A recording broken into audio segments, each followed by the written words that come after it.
Good evening, Carolina. Buzzing tonight. Is the new Princess Diaries actually happening? Why Chappell Roan is in hot water. Learn how the Joker movie has been a disappointment so far. And hear all about the latest internet sensation. This and our opinions on these topics are coming up.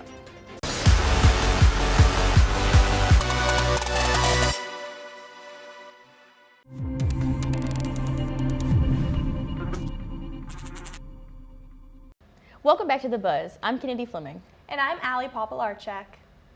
A third movie in the Princess Diaries franchise is coming? Shut up! Anne Hathaway confirmed the news via Instagram after Variety first speculated the film's production. The movie is currently in the works with Disney and is rumored to be a prequel. The timeline has not been confirmed, but whenever the final cut makes the screen, Anne Hathaway will be reprising her role as Mia Thermopolis. Adele Lim is also set to direct the movie after the popularity from her work with 2016 movie Crazy Rich Asians. Kennede, were you a fan of the Princess Diaries growing up? I know it was like early 2000s movies, but that was my dream of becoming a princess and doing everything she did. Definitely. I think when I thought of princesses, she's exactly what I thought of. And then especially too with the second movie, when she had like the princes and stuff like that, and like the reference to like, I forgot which prince they used. I think they used Prince William in that movie. But it was so funny because he was so young in that. And I was like, oh my gosh. And then I'm like, oh my gosh, now. But yes. It's kind of funny to see how it like changes over time now, almost 20 years later, seeing those movies and how it's kind of shifted. But I wanted her bachelorette party where they were sliding down the staircase in those mattresses and having the big slumber party. It was so cute and just wholesome. So I'm excited to see kind of how they like turn that into now a prequel, especially if she's reprising her role. I don't know how they're going to make that a prequel. Yeah, it's definitely an interesting thought because like since obviously the movie is made for our generation, it's like how are you gonna like connect the things in this new world, you know, compared to like 20 years ago and make that relatable to us again, but also to younger children as well. Because you know when they think of Anna, they probably think of her from like way older movies where she's like a lot older, like the most recent one with that one guy where she's dating like this really young singer and stuff like that. That movie. I can't remember the name right. The Idea of You? Yeah, I think that one. Okay, So that's like the first thought that comes to mind with Anna Hathaway right now. And so it's like, how is she gonna like, you know, be a princess again? Kind of like Zendaya in movies. Yeah. I wonder if they'll kind of take it from like the Mamma Mia approach where they kind of talked about how like Sophie was learning how to do her mom's role, take care of everything that's going on, and then they flash back to like when her mom was younger and then everything she went through. I wonder if they'll do that with like Anne Hathaway's character and then, you know, the Queen's character and seeing kind of maybe that's how they'll balance the prequel to kind of bounce back and forth with that. But I'm excited to see what they do. It's one of my favorite movies, so I'll definitely be in front of the theater screen or my TV screen, however we get that in the next couple years. Yeah, you know, this would be a really good movie to put on the screens and just be like, oh, it's like a free Disney night, come in. That'd be something fun to do on campus too. Like, campus people, if you hear this is for you. Like, do this right now. We'll be there at Russell House to watch it, definitely. Yes, we will. Overnight sensation Chappell Roan has been under fire recently by fans after a series of actions and comments she made. Chappell Roan came to fame after the release of her single Good Luck Babe and her album Rise and Fall of the Midwest Princess. Last month, Chappell Roan first came under fire after asking for fans to respect her personal space. On TikTok, Roan said, quote, "If you think it's selfish of me to say no for a photo, or for your time, or for a hug, that's not normal. That's weird," unquote. She then came under fire for refusing to support a political candidate for this year's upcoming election. Roan said she didn't feel pressure to endorse either when there's problems on both sides, but later clarified she was voting for Vice President Kamala Harris. Lastly, she pulled out of a headliner at the All Things Go festival, which left little to no time for fans to cancel their plans. Some fans are defending Roan, while others are saying that she might not be fit for fame. So, tell me, do you think that Chappell Roan is fit for fame? I don't listen to a ton of her music. Again, kind of like the other artists we've talked about on here, I feel like I really only hear their music when it comes up on TikTok or when it's a trend on Instagram, whatever that is. But from a lot of the backlash I've heard about her, it is kind of hard to teeter the line between, is it personal space, like infliction or infringement, or is it just the celebrity not willing to accept the fans' support? Because honestly, at the end of the day, the fans are what's getting those celebrities that fame, that commitment to being in the limelight, and then kind of seeing them not really appreciate it or kind of push back on it, it's kind of hard to see. You know, if I was a fan and I found a celebrity somewhere and wanted to just tell them how much I love them, tell them, hey, can I just get a picture really quick? I'm sorry to bug you. And they said no. I would be a little taken aback and think maybe differently of them than I did before. Yeah, I definitely agree with you. So it makes a lot of sense when fans like stated their disapproval of this comment, because like you said, if I went up to somebody and just like said hello, you know, because not only did she push people off of like the stalkers, I definitely understand that for sure. That's probably who she was mainly talking about. But like I can't imagine going up to somebody saying, hey, you know, I love your music, and like, can I take a picture with you? You know, like not even touching you, and then they're just like, actually, no, I'm not comfortable with that. But it's like, at the end of the day, this is a job. Yes. And if I know her rise to fame was extremely fast, but at the same time, it's like you wanted that.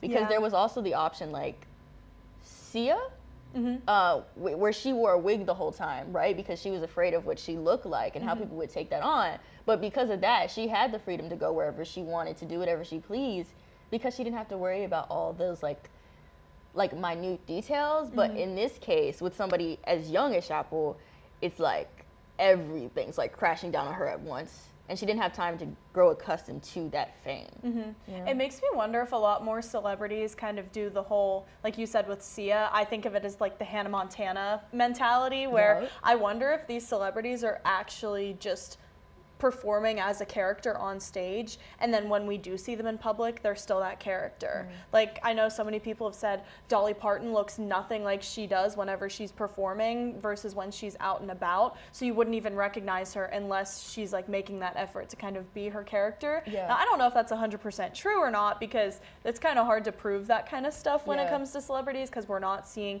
every minute of their lives. But also I wonder if that'll be more popular now, where celebrities are taking that step back and saying, hey, this is just a character I am on stage, and that's like my livelihood, but also I need to have that personal space and that downtime to just be myself. So maybe they will just be out and about in the streets of Columbia and we would have no idea.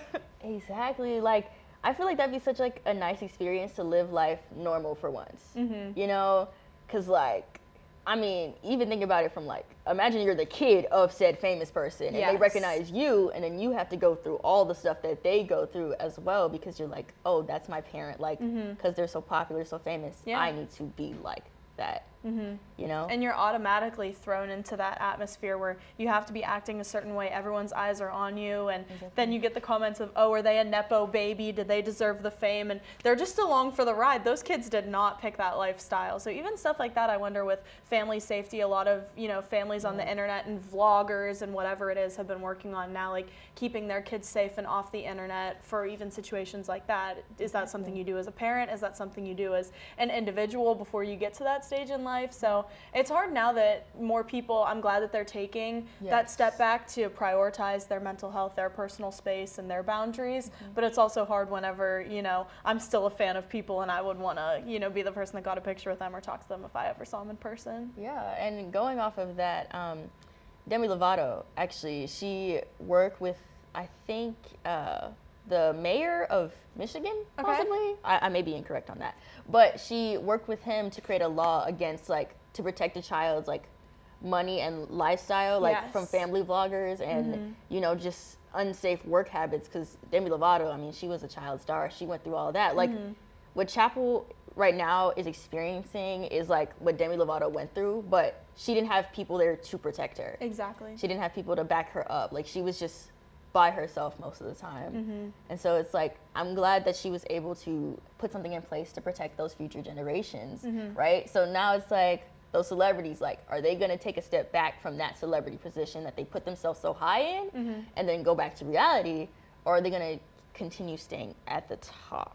Like, that's really the biggest thing I wonder now. Yeah, it'll be interesting to see if there are other celebrities that kind of take on this mentality and, you know, hold back on their involvement with other people and their involvement in the public eye, or if they'll just keep going on with their lives. Right. So we'll probably keep everyone updated on that too if anything else happens. But don't leave just yet. We will be right back with some more national entertainment news right after this. The Joker 2 has turned out to be a joke in theaters. Even after hitting #1 in the box office during its debut week, it only brought in $40 million. The This might sound promising, however, the expected results were estimated to be between 50 and 65 million. It also received a D cinema score, showing that critics and fans are not pleased. The sequel will need to bring in at least $450 million just to break even with the production costs.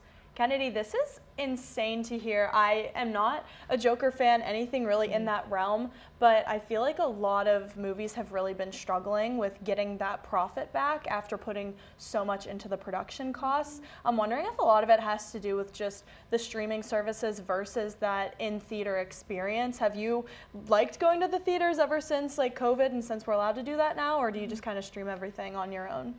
Honestly, I really only go to the theaters if it's like a movie I really, really want to see. Okay. Like if it's a really good Marvel movie, I'm gonna go see it in theaters. If it's a really funny movie, I'm gonna go see it in theaters. But anything else, it's just streaming, because it comes on so fast. Everything's constantly moving with streaming. And then with movie theaters, you have to drive all the way there. The tickets are, I mean, just out of this world expensive. Yeah. And then the movie turns out to be bad, like the Joker. Yeah.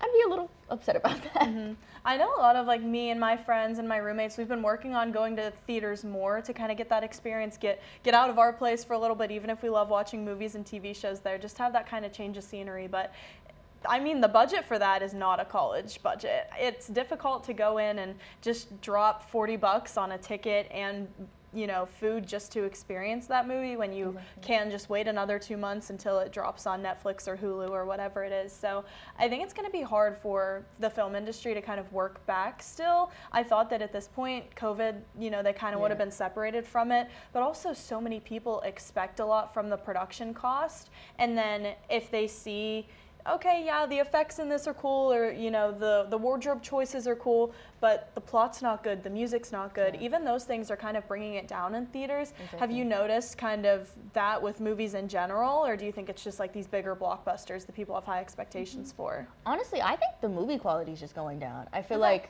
nowadays everybody's trying to recreate something that's already been happening, something that's already done. I mean, like before we said, like the prequel to Princess Diaries, like the prequel after like 20 plus years. You know what I'm saying? Everybody keeps trying to do that with Wizards of Waverly Place, like we talked about last week. It's just like there's no originality anymore. Yes. And even if there are original ideas, because there's such high production costs, they can't get it done. And then there'll be like really small movies, like anything on Tubi, right? Those movies are hilarious. They are really bad production quality. The scripts are really bad, but it's so funny because it's like, it's just good. You know what I'm saying? Yeah.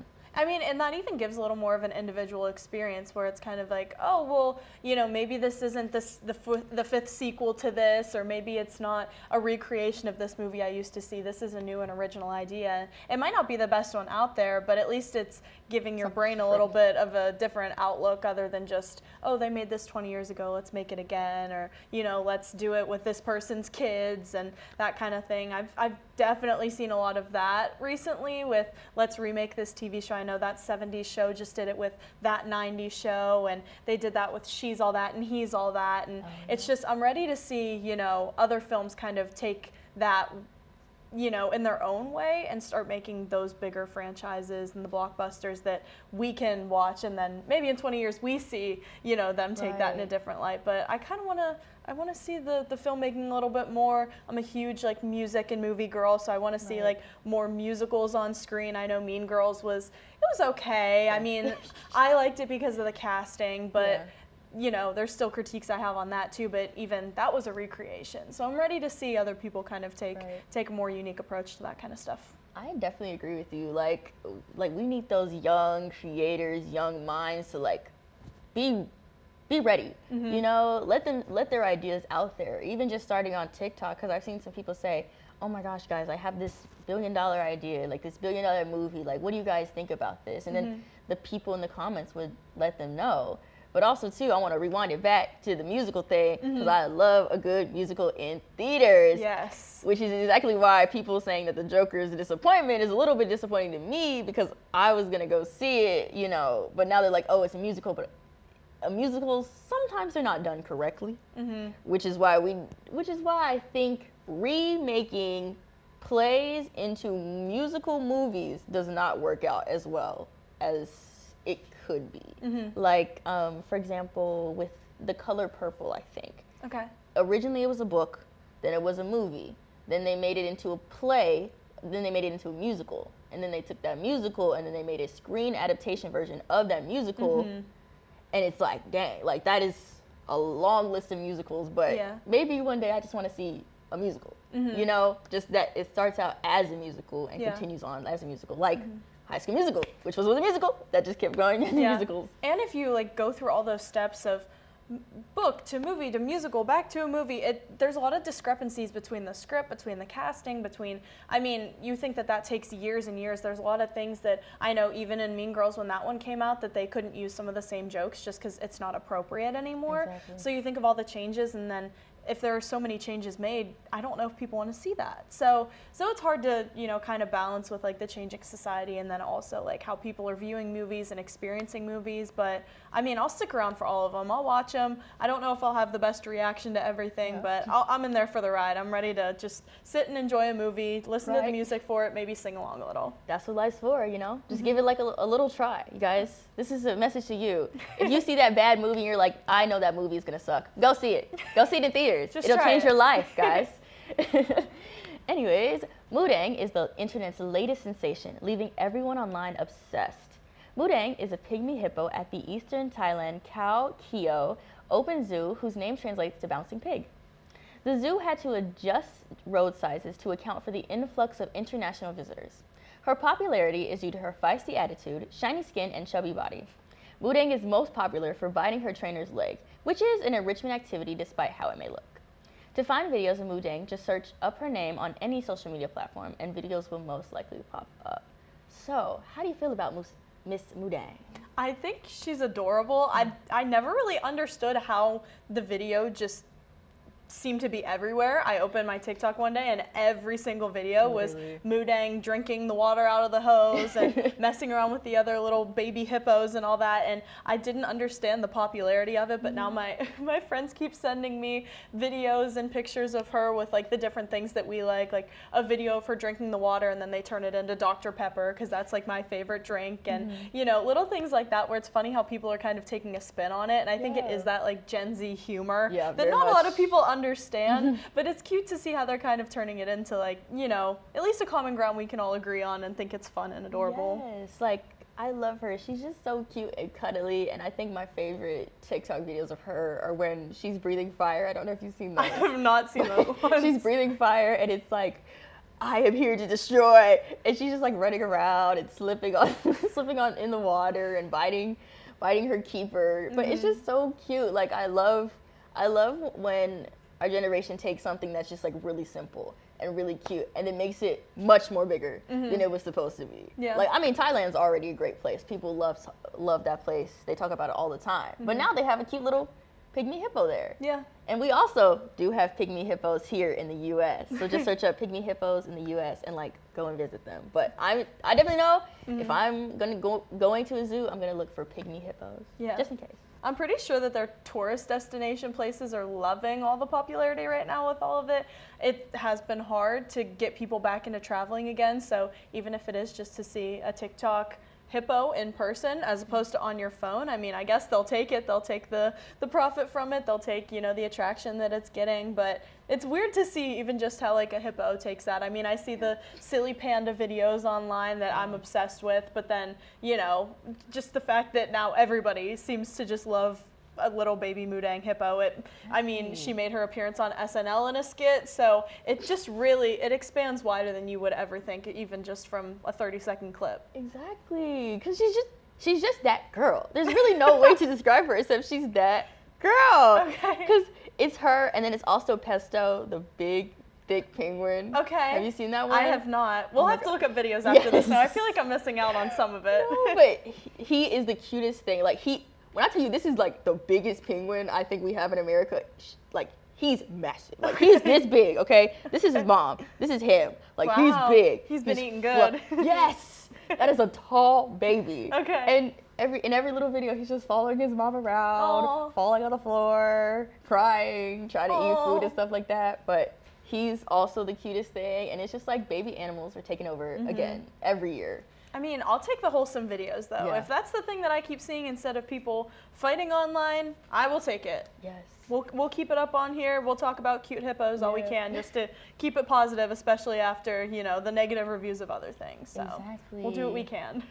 That's all we have for tonight's episode of The Buzz. Be sure to follow us on Instagram, X, and Facebook at SGTV at USC.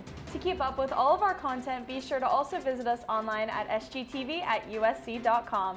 For SGTV, I'm Allie Popielarczyk. And I'm Kennede Fleming. From all of us here at SGTV, have a great night, Carolina. Forever to thee.